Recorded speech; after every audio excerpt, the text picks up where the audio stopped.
আসসালামু আলাইকুম। আমি আছি একজন অসহায় মানুষের বাড়ি। তার বাড়িতে চুরি হয়েছে। আমরা এখন তার সেই চুরি হওয়া বিষয়গুলো সম্পর্কে যেগুলো চুরি হয়েছে সেইগুলো এখন জানবো।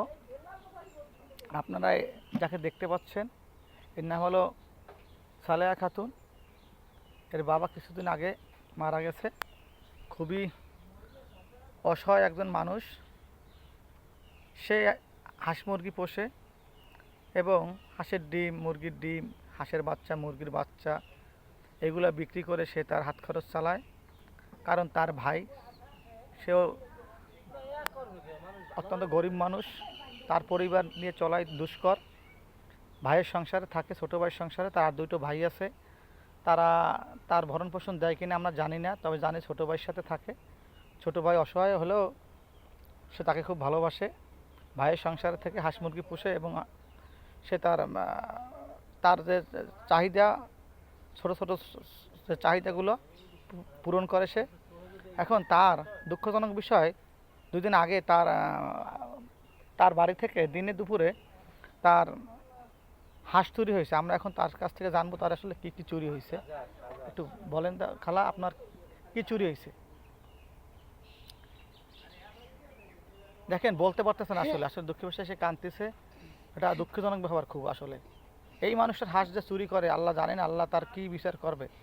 বাকি এই দুনিয়াতেও তার হয়তো শাস্তি দেবে এবং আখেরাতে কিয়ামতের ময়দানেও তার শাস্তি হবে, এবং আমার মনে হয় না সে জীবনে জান্নাতের সুঘ্রাণও পাবে। খালা, আপনার কী কী চুরি হয়েছে একটু বলেন, সবাই একটু জানো কী চুরি হয়েছে বলতে। খালা, আমি হাসলে আপনার কইছি আপনাকে আমি বইছি। খালা তো আচ্ছা, আপনার কয়টি হাঁস মুরগি চুরি হয়েছে?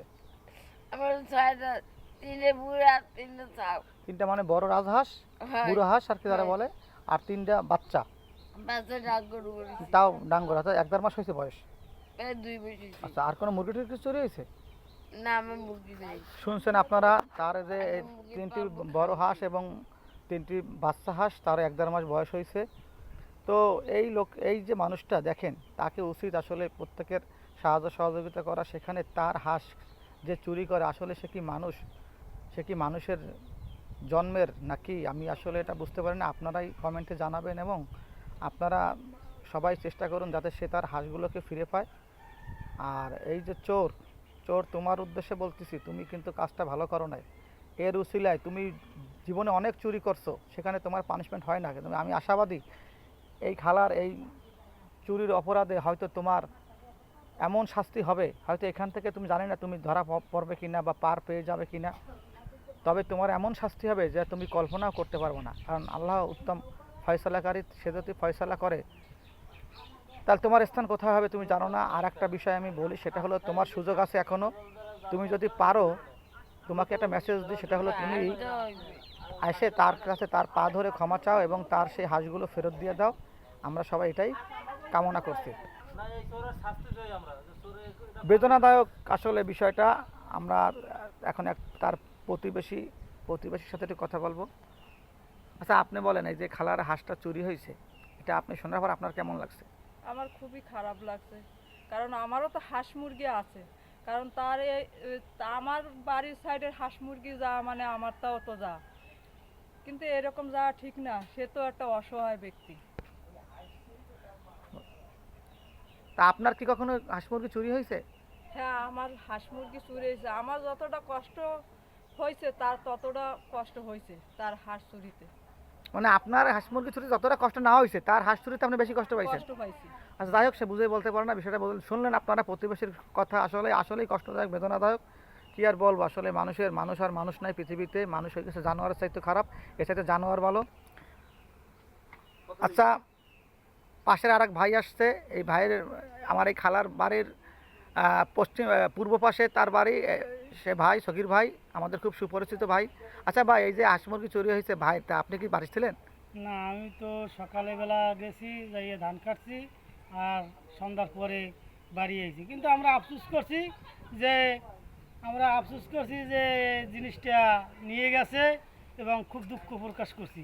আপনি মানে চোরের আসলে হ্যাঁ। উপযুক্ত পানিশমেন্ট চান এবং যাতে সে তার হাঁসগুলো ফিরে পায় সেইটাই আপনার প্রত্যাশা। অবশ্যই। সগির বাড়ির কাছে শুনলাম আমরা যে তারও প্রত্যাশা খালা যাতে হাঁসগুলো ফিরে পায়, কারণ আসলে সে খুব দুঃখী মানুষ। এই দুঃখী মানুষে আরও দুঃখ কেউ যাতে না দেয়, সে তার হাঁসগুলো ফিরে পায়। এবং আমার সগির ভাইয়ের মাধ্যমে আমি একটা বার্তা দিতে চাই, চোরকে চোর, তুমি যদি সম্ভব হয় আইসিয়া খালার হাত পা ধরে মাপসা এবং তার জিনিসটা ফেরত দাও। তা নাহলে তোমার এই শাস্তি আমার মনে হয় আল্লাহ পাক কোনো মতে সব কিছু তোমার অপরাধ ক্ষমা করলো, এই হাঁস চুরির অপরাধ মনে হয় আল্লাহ ক্ষমা করবে না। এটা কি হয়, আপনার কি ধারণা? না, আমি এটা ঠিক মনে আছে। করি, আমরা সেটা বিশ্বাস করি। ধন্যবাদ সগির ভাইকে। আমরা পেয়েছি এখন যে খালার হাঁস চুরি হয়েছে, আসলে সে আমাদের খালা।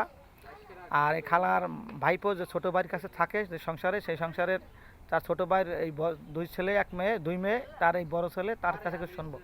আচ্ছা, তুমি তোমার এই যে খালার হাঁস চুরি হয়েছে, তা তোমার কেমন লাগছে বা তোমার অনুভূতিটা, তোমার ফুপু আচ্ছা, আমাদের হচ্ছে বিগত এর আগেও হচ্ছে আমার আম্মুর হাঁস মুরগি ছিল, তাও চুরি হয়েছে।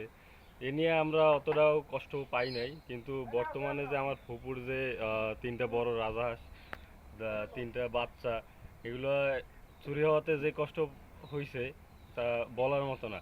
কারণ দেখা যাচ্ছে যে অনেক সময় আমরা যদি ফুপুরে টাকা দিতে চাই, দেখা যাচ্ছে যে এটা রাখেন, তো সে নিতে চায় না, আরো বরঞ্চ আমাদেরকে দিতে চায় যে তোরা এটা নে, এটা দিয়ে চল। এই টাকাগুলো সে কিভাবে পায়? পায় এই যে আপনার হাঁস মুরগি দেখা যাচ্ছে বাচ্চা বিক্রি করে, ডিম বিক্রি করে, এরপরে হচ্ছে সেই টাকাগুলো পায়। এখন আমরা তার থেকে বড় কষ্ট পাইছি যে চুরি, আমরা তাদেরকে কিছু বলবো না, যেন সসম্মানে যে জিনিস নিয়েছে সেগুলো যেন ফেরত দিয়ে দেয়। সুন্দর কথা বলছে হাসিবের কাছ থেকে আপনারা শুনলেন। আসলে হাসিব চাচ্ছে যে তার ফুপুর যে ইনকাম সোর্স, হাঁসের ডিম, হাঁসের বাচ্চা বিক্রি করে যে সেই ইনকামটা করে, সেই ইনকামটা যেন তার অব্যাহত থাকে।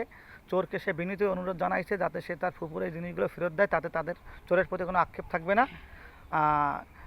এত সুন্দর আসলে তাদের চাওয়া পাওয়া, দেখেন আসলে মানুষের যে মন, এদের মনটা যে বিশাল তা বুঝতে পারছেন এই ছোট তার ভাইপোর কাছ থেকে শুনে, তাহলে তার ফুফুর মনটা কত বিশাল। আসলেই আমাদের খালা, তার মনটা অনেক বড়।